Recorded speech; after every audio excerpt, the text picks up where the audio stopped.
Hey guys, welcome back. It's Zara Black. Today I'm going to tell you about my experience having a negative smear test. So after turning 25, I had my smear test. This was the second smear test that I had because the first one was normal.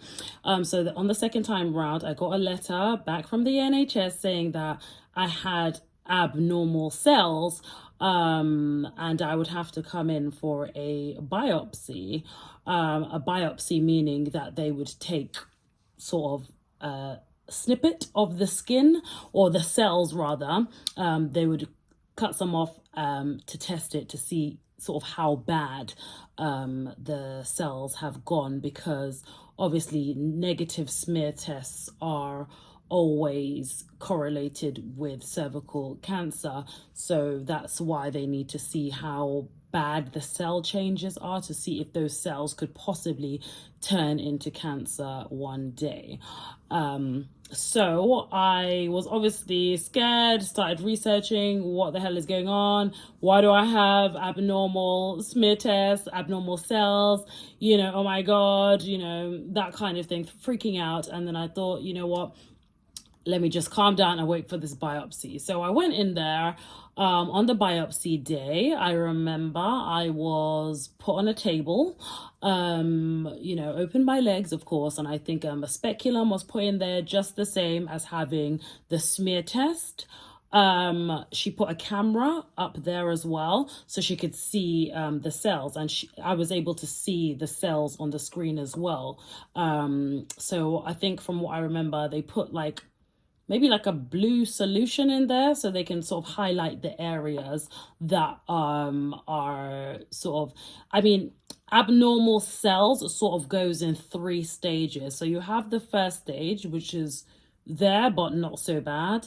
The second stage of cell changes, which is kind of bad. And you've got the third stage of cells that they've changed so much that is the cells. So 2 and 3 are sort of correlated with getting cervical cancer. So if they do find that the cells have changed up to stage 2 and 3, they may remove that area. So obviously, I think it took about, I can't remember, maybe I want to say a week or a month maybe before I got the biopsy tests back. But the nurse actually did tell me on the spot, I can see some stage 3s here, so we're gonna have to get this removed. But of course, they're gonna take a snippet anyway to test those cells, which she did.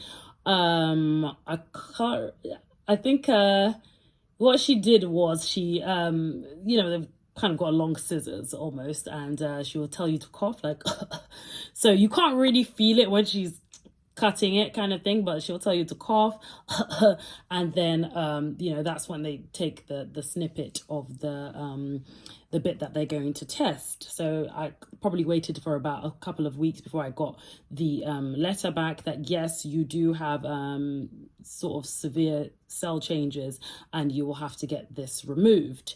Of course, some people don't want to take this route as they feel that they may be able to heal this themselves by just changing their diet, and maybe the cells would change back or something. But I just felt like I'm going to get them removed, okay? And I think there's a few ways to get it removed, but I had mine burnt off with a laser. So when I went back there, same sort of procedure, but what happens is obviously you go down, you lie down.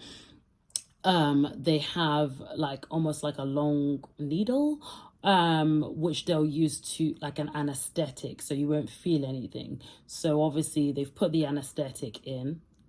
Ouch. And then from there you can't really feel anything, but then that's when they'll get the laser and they will basically highlight the area that they want to remove, and they will burn off the cells. At that point you can really smell the smoke in the room. You can smell the burning, and it's just going zzz, zzz, zzz, that kind of thing. But I think it's sort of settling in a way that that okay, it's you're getting rid of the cells that have changed and things like that, which is good. And then I think after that I think they put like a blue solution in there. So after they put that blue solution in there, I think that helps them to see, like with the laser. You know, you'll be asked to go home with like a pad, because obviously those solution may be leaking out into your knickers when you're going home. So for a few days after, you may have to wear like a pad. And then afterwards, you're asked to have a smear test slightly after, to see if it was successful, whether you still have abnormal cells or whether it's normal. So yeah. So my first smear test after having these cells removed, thankfully, I didn't have the abnormal cells anymore, but I know for some people it can be that they're still present. So yeah, that's sort of my experience with abnormal smear test. Obviously, it's very important that you do go and get a smear test because of things like this. If you have had cell changes for a significant amount of time, you know, it can progress into something more serious. So that's why they do advise to, if those cells are found, that they take them out immediately, just to reduce the chances of you developing cervical cancer in the future. So that's sort of my experience of an abnormal smear test, a biopsy, and obviously a removal. So if you have any questions at all, like you're just about to get one, or any questions at all, just please feel free to put in the comments below. I will respond. I will answer as best I can from my personal experience. I haven't had any other negative smear tests since then. And yeah, that's my story. So I hope you've enjoyed this video. I hope it's helped a little bit or a lot.